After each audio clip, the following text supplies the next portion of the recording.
बिहार में एक बार फिर से बड़े खतरे की घंटी बज गई है। हर साल का नजारा क्या इस बार भी बिहार देखने वाला है? हर साल की तरह क्या इस बार भी सैकड़ों घर और सैकड़ों लोग डूब जाने वाले हैं? ऐसा सवाल इसलिए क्योंकि एक बार फिर से बिहार की नदियां डराने लगी हैं। ऊपर से नेपाल की बारिश भी बिहार को डुबाने के लिए फिर से तैयार बैठी है। दरअसल बिहार में मानसून की दस्तक के बाद से बाढ़ का खतरा भी एक बार फिर से पैदा हो गया है। सूबे की नदियों का जलस्तर तेजी से बढ़ रहा है। इससे लोगों के साथ साथ प्रशासन की चिंता भी बढ़ गई है। सीमांचल में हो रही लगातार बारिश से कई नदियां उफान पर हैं। कोसी और बागमती के बाद शनिवार शाम कमला बलान और लालबकिया नदी भी खतरे के निशान को पार कर गई है। दूसरी ओर गंडक और घाघरा में पानी की आवक के चलते राजधानी पटना में गंगा नदी का जलस्तर भी बढ़ने लगा है। कोसी नदी सुपौल में लाल निशान के ऊपर बह रही है, जबकि 2 दिन पहले बागमती नदी सीतामढ़ी और मुजफ्फरपुर में खतरे के निशान को पार कर गई।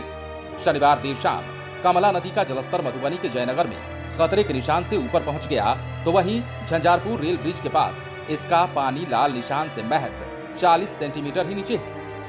इसी तरह लालबकिया नदी भी पूर्वी चंपारण के ढाका में खतरे के निशान को पार कर गई है। गोपालगंज, मुजफ्फरपुर और वैशाली में गंडक तो सुपौल और खगड़िया में कोसी नदी का जलस्तर लगातार बढ़ रहा है। इससे आसपास के इलाकों में बाढ़ का खतरा एक बार फिर से मंडराने लगा है। सीतामढ़ी में अधवारा, दरभंगा में खिर्री, किशनगंज और पूर्णिया में महानंदा और सिवान और सारण में घाघरा नदी उफान पर है।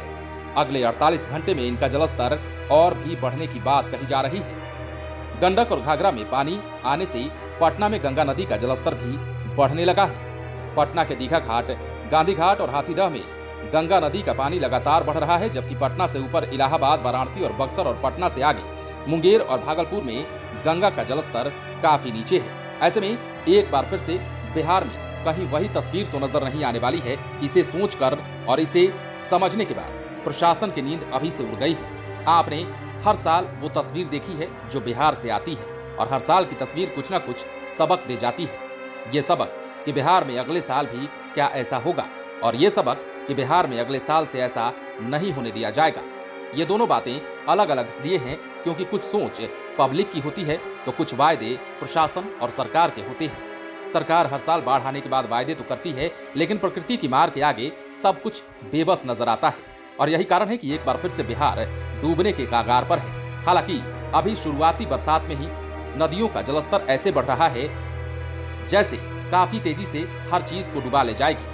अब ऐसे में देखना यह है कि बिहार में सुरक्षा के दृष्टिकोण से क्या कार्रवाई की जाती है। सरकार का दावा है कि पहले से ही सारी तैयारियां की गई हैं, लेकिन जिस प्रकार से कोसी, कमला बलान और लालबकिया नदी खतरे के निशान से ऊपर बहने लगी हैं, ये कहना गलत नहीं होगा कि आने वाले दिनों में बिहार एक बार फिर से डूब सकता है। बात करें राजधानी पटना की, तो यहाँ भी गंगा का जलस्तर एक बार फिर से बढ़ने लगा है। पिछले साल की तस्वीर आपको याद होगी, जब गंगा का जलस्तर बढ़ने से पटना के आसपास के इलाके पूरी तरह से डूब चुके थे। लोग घर बार छोड़ने को मजबूर हो गए थे और सड़क पर आसरा ले रखा था।